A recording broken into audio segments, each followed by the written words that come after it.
ఓం నమో భగవతే వాసుదేవాయ. ఈ ఏడాది శ్రావణ మాసంలో మొదటి శనివారం ఆగస్టు 10వ తేదీన వచ్చింది.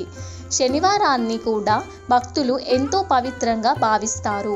ఈ రోజున తమ ఇష్ట దైవాలకు ప్రత్యేకంగా పూజలు చేస్తారు. శ్రావణ మాసం అనేది శివకేశవులకు ఎంతో ప్రీతికరమైన మాసము. అందులోనూ విష్ణుదేవుడి నక్షత్రం శ్రావణం. అందుకే ఈ మాసంలో విష్ణుమూర్తిని కూడా ఎంతో భక్తి శ్రద్ధలతో కొలిస్తే తమ కోరికలను నెరవేరుతాయని భక్తులు విశ్వసిస్తారు. పులిహోర, లడ్డు ప్రసాదాలను విష్ణుమూర్తికి ఎంతో ప్రీతికరం కాబట్టి ప్రసాదాలు తయారు చేసే నివేదన చేస్తారు. ఈ మాసంలో విష్ణుమూర్తిని ప్రత్యేకంగా పూజించటం వల్ల ఏలినాటి శని, అర్ధాష్టమ సాడేసాతి శని ప్రభావం వంటివి తొలగిపోతాయి. అన్ని పనుల్లో కూడా విజయం లభిస్తుంది. శనివారం గోమాతను పూజిస్తే మరింత మంచిది. శనివారం రోజున వస్త్రదానం, అన్నదానం, నవధాన్యాలు దానం చేస్తే ఎంతో మంచిది. నల్లని వస్తువులు దానం చేసినా మంచిదే.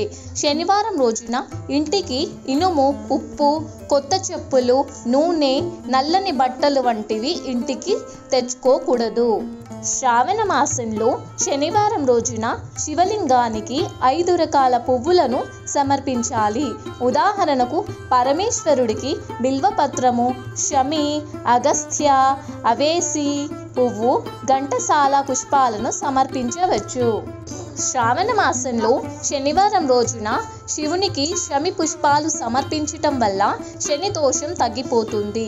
అంతేకాదు శని గ్రహానికి సంబంధించిన శని సాడేసాతి, శని దోషం, శని మహాదశ, శని సంబంధిత దోషాల ప్రభావం తగ్గిపోతుంది. శ్రావణ మాసంలో అవిసే పువ్వులను, బిల్వపత్రాలను నైవేద్యంగా సమర్పించటం వల్ల పరమేశ్వరుని ప్రసన్నం చేసుకోవచ్చు. శనివారం నాడు శివుడికి పువ్వులను సమర్పించటం వల్ల మరణాంతరము మోక్షాన్ని అనుగ్రహిస్తాడని చాలామంది నమ్ముతారు. శివలింగానికి అగస్త్య పుష్పం సమర్పించటం వల్ల మీకు గౌరవం పెరుగుతుంది. శ్రీమాత్రే నమః.